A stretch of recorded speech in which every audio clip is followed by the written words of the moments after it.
अस्सलामुअलैकुम नाज़रीन, स्वागत है आपका आसमास किचन में। तो आज हम बनाने वाले हैं खड़े मसाले का कीमा। तो यहाँ पर हमने 700 ग्राम कीमा लिया, 3 से 4 साबुत लाल मिर्च, जावित्री, हरी इलायची, शाहजीरा, काली मिर्च और लौंग, 3 मीडियम साइज की प्याज को बारीक काट लिया है। तो चलिए शुरू करते हैं हम इसे बनाना। तो कढ़ाई में हमने 1 बड़ा चम्मच ऑयल गरम कर लिया है। इसमें डालेंगे ये साबुत मसाले। मसाले जब हल्के से फ्राई हो जाएं तो इसमें डाल देंगे ये प्याज। प्याज को हम हल्का गोल्डन ब्राउन होने तक फ्राई कर लेते हैं। तो यहाँ पर हमने 1 टेबल स्पून अदरक लहसुन का पेस्ट लिया, ये डाल देंगे। थोड़ी देर इसे भून लेते हैं। अदरक और लहसुन जब थोड़ा सा भुन जाए तब गैस को हम थोड़ा सा मद्दा करेंगे और इसमें डालेंगे ये कीमा। कीमे को हम अच्छी तरह भून लेते हैं। कीमे को डालकर 2 से 3 मिनट अच्छी तरह भून लिया है।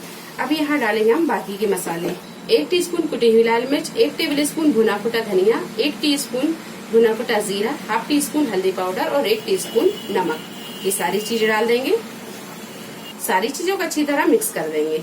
गैस को हम यहाँ कर देंगे बिल्कुल मद्दा और इसे थोड़ी देर पकने देते हैं। बीच में हम इसे एक बार चला भी देंगे। 5 से 7 मिनट ढककर पकाने के बाद में अब डालेंगे हम इसमें टमाटर। 3 मीडियम साइज के टमाटरों को बारीक काट लिया है और 1 से 2 हरी मिर्च लिए। अगर आप यहाँ तीखा थोड़ा कम खाते हैं तो हरी मिर्च को स्किप कर सकते हैं। तो ये टमाटर डाल देंगे, हरी मिर्च भी डाल देंगे, अच्छी तरह से मिक्स कर देंगे। अच्छी तरह मिक्स करने के बाद में अब इसे हम ढक देंगे और गैस को कर देंगे बिल्कुल मद्दा और मध्य फ्लेम पर इसे अच्छी तरह पकने देंगे।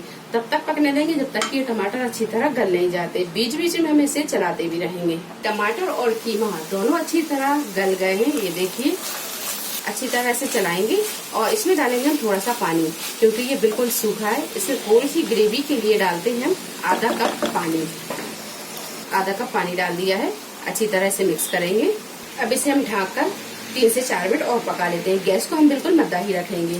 कीमा जब अच्छी तरह पक जाए तो इसमें डाल देंगे हाफ टी स्पून पिसा हुआ गरम मसाला, बारीक कटा हुआ हरा धनिया। अब कर लेते हैं हम इसे डिश आउट। तो वीडियो पसंद आई है तो इसे लाइक और शेयर करें, चैनल को सब्सक्राइब करें। तो अगली एक नई रेसिपी के साथ फिर हाजिर होते हैं। तब तक अपना ख्याल रखें। अल्लाह हाफिज।